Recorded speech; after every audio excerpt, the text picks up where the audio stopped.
I am here to talk about the politicization of sports, and more specifically, the case of Newcastle United, one of the great football clubs whose history stretches back to over 130 years ago.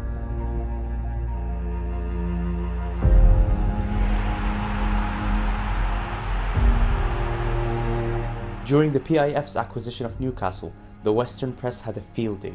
They were in a state of frenzy. They accused the kingdom of sportswashing. They argued that football was being politicized.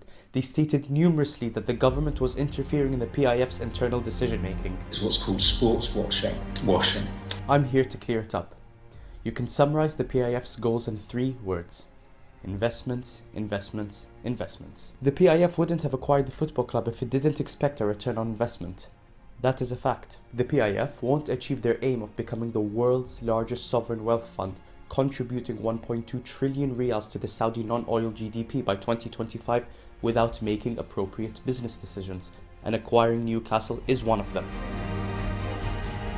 Now, back to the topic at hand. Let's take a little walk down memory lane and discuss the West's long history of sports washing and politicization. In 1980, at the height of the Cold War, the Carter administration did not hesitate to lead a boycott against the Summer Olympic Games held in Moscow.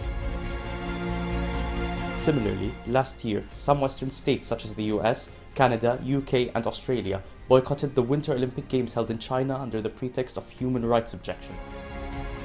During the beginning of the conflict in Ukraine, certain Russian businessmen with no direct proof to the Kremlin's decision-making were targeted. A key example is Roman Abramovich, the former owner of Chelsea FC, who was virtually forced to sell his club and had his assets frozen by the British authorities owing to his status as a high-profile Russian businessman.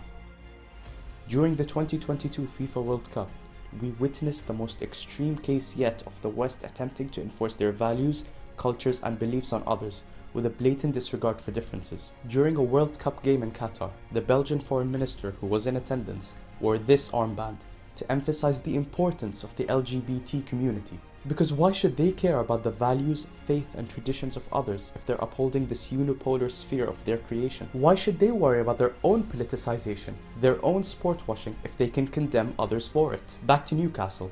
Saudi Arabia is not the only party benefiting from the acquisition, but the people of Newcastle and the city's economy as well. Since the acquisition, the PIF has pledged to adhere to social responsibilities and to improve and develop the club's facilities. It's common knowledge that the north of England, especially when compared to the south, is heavily underfunded, lacks investments and infrastructure development, has a housing shortage and a significant pay gap. Just have a look at these pictures.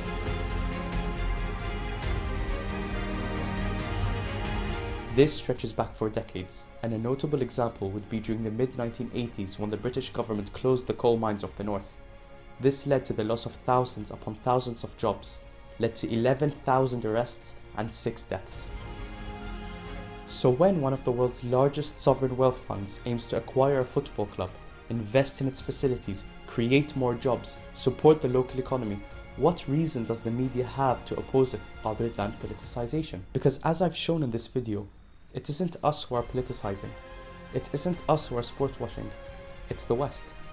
So when it comes to the Newcastle acquisition, or a major sporting event is set to be held in Saudi Arabia, they'll enter into a state of mass hysteria.